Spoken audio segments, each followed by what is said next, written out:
Hii taharuki imetokea katika mkoa wa Sumbawanga. Hapo walikuwa katika mkutano mmoja ambao ni Sumbawanga uwanjani. Sijui waliwakosea nini wazee wa Sumbawanga.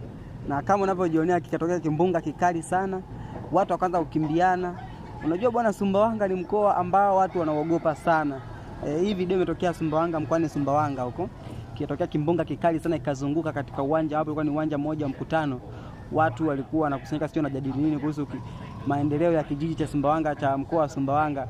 Sasa sijui waliwakosea nini wazee wa Sumbawanga. Kama unavyoona kimbunga kikubwa kikatokea na kikasambaratisha mkutano huo.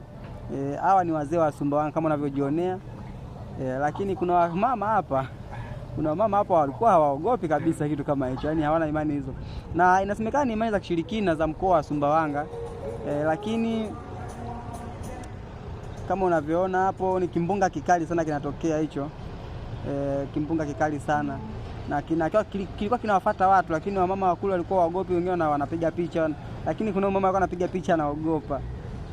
Ulikuwa ni mkoa wa Sumbawanga, imetokea kimbunga kikali sana. Kitaka kupeperusha hadi gari, lakini sema ndio hivyo kikawa kimeisha. Ila mkoa wa Sumbawanga inasemekana ni mambo ya kishirikina cha wazee wa Sumbawanga. Kwa kweli ilikuwa ni taharuki kubwa sana.